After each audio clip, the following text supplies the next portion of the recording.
Hello guys, स्वागत है आप सब लोगों का मेरे YouTube channel economics hub Uttarakhand open university. आज जो पार्ट 4 है उसमें हम जानेंगे कि क्या ऐसे फैक्टर्स है जो इन्फ्लुएंस करते हैं आपके डिमांड को, मतलब क्या कारक है जो प्रभावित करते हैं डिमांड को, या हम क्या एलिमेंट्स है जो प्रभावित करते हैं डिमांड को, या इनको हम ये भी कह सकते हैं डिटरमिनेंट्स जो आपके इन्फ्लुएंस कर रहे हैं डिमांड को। तो ठीक है, हम कह सकते हैं कि ऐसे एलिमेंट्स हो गए, ठीक है, या फैक्टर्स हो गए,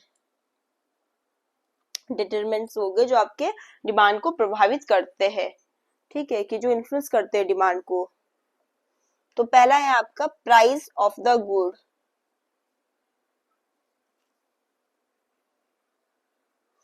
तो सही बात है, जो प्राइस होता है कमोडिटी का वो डिमांड को जरूर प्रभावित करता है। जो प्राइस हो गया गुड्स का, सर्विसेज का, ठीक है, दोनों के बीच में क्या होता है, इनवर्स रिलेशनशिप होता है। कैसा इनवर्स रिलेशनशिप, जो हमने उसके लॉ में भी पढ़ा था ना।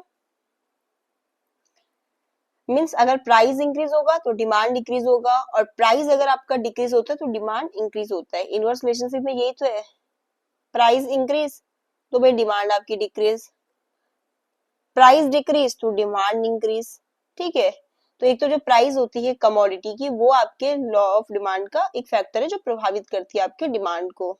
सेकंड है कंज्यूमर की आय, इनकम कंज्यूमर की, ठीक है।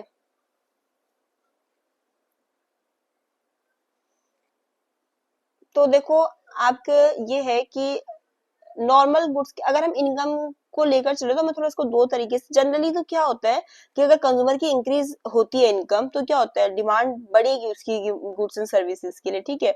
बट इसको हम बेटर तरीके से कैसे समझ सकते हैं, इनकम कंज्यूमर की नॉर्मल गुड्स को लेकर और दूसरा इंफीरियर गुड्स को लेकर, ठीक है। तो नॉर्मल गुड्स की अगर बात करें तो कंज्यूमर की अगर इनकम बढ़ती है तो उसकी डिमांड भी बढ़ेगी। बट इंफीरियर गुड्स की बात करें तो उसकी डिमांड डिक्रीज होगी अगर उसकी इनकम बढ़ेगी तो, ठीक है। आपके इंफीरियर गुड्स में हमारे जिससे आगे जैसे सस्ते चावल हो गए, ब्रेड हो गई, यूज क्लोथ्स हो गया, ठीक है, इस तरीके से। बट सही बात है, अगर कंज्यूमर की इनकम बढ़ रही है तो क्या करेगा, इंफीरियर गुड्स की डिमांड कम कर देगा, क्योंकि अब इनकी जगह क्या ले सकता है, वो महंगे सब्स्टिट्यूट को ले सकता है।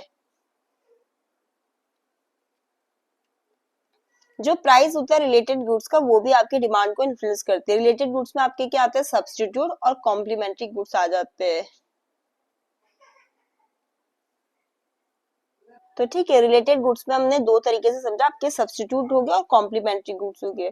तो देखो अगर जो आपका सब्स्टिट्यूट गुड्स है उसका प्राइस इंक्रीज हो रहा है तो हम क्या करेंगे, डिमांड जो है गुड्स की इंक्रीज कर देंगे। एग्जाम्पल के लिए जैसे टी और कॉफी आपके सब्स्टिट्यूट गुड्स है, अगर जो टी है, कॉफी है, अगर उसका प्राइस बढ़ रहा है तो हम उसकी जगह क्या लेंगे, उसका सब्स्टिट्यूट टी ले लेंगे, ठीक है। तो वही होता है, अगर प्राइस क्या होगा आपके सब्स्टिट्यूट गुड्स का बढ़ेगा तो डिमांड हम गुड्स की इंक्रीज कर देंगे, ठीक है। अब कॉम्प्लीमेंट्री गुड्स क्या होते हैं, जो आपको एक दूसरे के पूरक होते हैं, जैसे कार और पेट्रोल। तो कार में जब पेट्रोल होगा तभी तो चलेगी, तो ये कॉम्प्लीमेंट्री गुड्स हो गए। इसी तरीके से चाय बन रही है तो भी दूध और चीनी कॉम्प्लीमेंट्री गुड्स हो गए।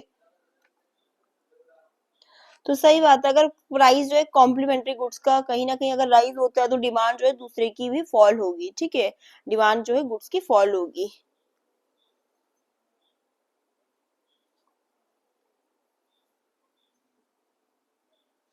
तो अगर प्राइस आपका कॉम्प्लीमेंट्री गुड्स का बढ़ता है तो जो डिमांड है हमारी ओरिजिनल प्रोडक्ट की वो क्या हो सकता है। तो अगर आपका जैसे प्राइस जो है कॉम्प्लीमेंट्री गुड्स का कम होता है तो डिमांड जो होगी वो ओरिजिनल प्रोडक्ट की इंक्रीज हो जाएगी। और वहीं पर अगर जो कॉम्प्लीमेंट्री गुड्स है उसका प्राइस इंक्रीज हो जाता है तो डिमांड जो है ओरिजिनल प्रोडक्ट की वो क्या होगी, डिक्रीज हो जाएगी, ठीक है। सेकंड आपका फोर्थ जो है आपका वो टेस्ट और प्रेफरेंस हो गया।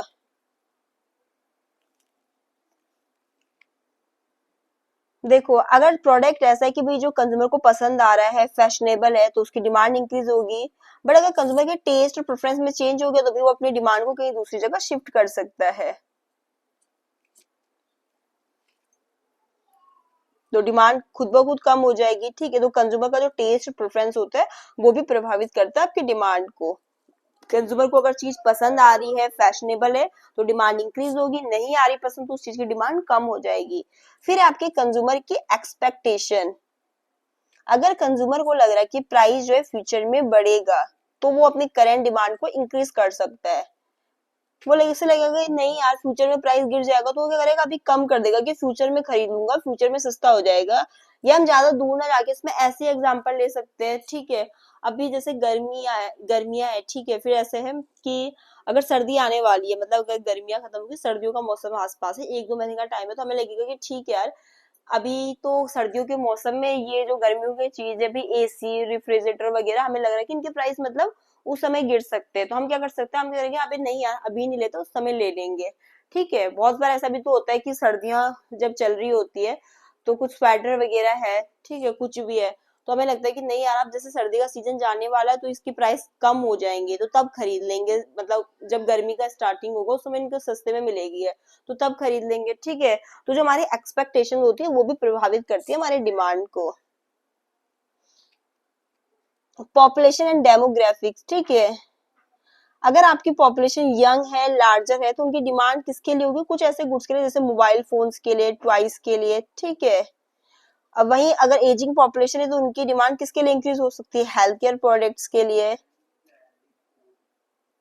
तो ठीक है, जो आपकी इंक्रीज पॉपुलेशन है या डेमोग्राफिक में चेंज हो रहा है, वो भी डिमांड को प्रभावित करती है। ठीक है, अगर पहले अगर आप ऐसे ही ले लो कि पॉपुलेशन अगर इंक्रीज होती है, तो डिमांड तो अपने आप ही इंक्रीज हो जाएगी। फिर अगर हम अपने पॉपुलेशन को बांटे इस तरीके से कि भी एजिंग पॉपुलेशन किस चीज की डिमांड करेगी, हेल्थ केयर की, और जो आपकी लार्ज और यंगर पॉपुलेशन है, वो नए नए जैसे गैजेट्स हो गए, मोबाइल फोन हो गए, टॉयज हो गए, ठीक है, इस चीज की ज्यादा डिमांड करेगी।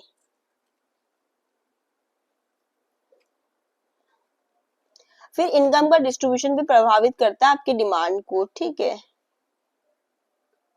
अगर इक्वल डिस्ट्रीब्यूशन हो रहा है इनकम का, तो डिमांड जो है बेसिक गुड्स की बढ़ेगी।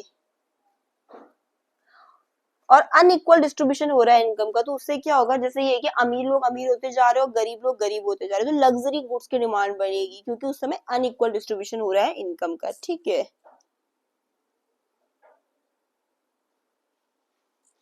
तो जो गवर्नमेंट की पॉलिसीज होती है, टैक्सेशन हो गया, सब्सिडीज हो गया, गवर्नमेंट के रूल रेगुलेशन हो गया, वो भी तो इन्फ्लुएंस करती है डिमांड कुछ गुड्स एंड सर्विसेज की। फॉर एग्जाम्पल के लिए सब्सिडीज से क्या होगा, अगर गवर्नमेंट किसी चीज में सब्सिडीज प्रोवाइड करे, तो उसकी डिमांड इंक्रीज होगी, और कहीं पर अगर हाई टैक्सेस है, तो उस चीज को रिड्यूस कर रही है, हाई टैक्सेस रिड्यूस करती है उस चीज को। ठीक है, फिर जो सीजन और वेदर होता है, वो भी तो प्रभावित करता है डिमांड को। तो कुछ गुड्स ऐसे होते हैं जो सीजनल होते हैं, तो उनकी डिमांड भी सीजनल होती है, जैसे वूलन क्लोथ्स वगैरह हो गया, तो उनकी डिमांड कब ज्यादा रहती है, सर्दियों में। इसी तरीके से आइसक्रीम्स वगैरह की, कोल्ड ड्रिंक्स वगैरह की ज्यादा डिमांड कब रहती है, समर में। ठीक है, तो जब भी उनका सीजन होगा, तो उस समय हायर डिमांड होगी ईयर में, जैसे एसी वगैरह, कूलर वगैरह समर में काफी डिमांड रहती है उनकी। ठीक है, और सर्दियों में वहीं पर आपके गर्म कपड़े वगैरह की ज्यादा डिमांड रहती है, सॉक्स, टोपी, स्वेटर, इस तरीके से। तो इस वीडियो में हमने जाना कि क्या क्या ऐसे फैक्टर है या क्या एलिमेंट्स है, डिटरमिनेंट्स है, जो प्रभावित करते हैं आपकी डिमांड को। आज की वीडियो में इतना ही। वीडियो पसंद आई तो लाइक करो, शेयर करो, सब्सक्राइब करो चैनल को। Thanks for watching my video.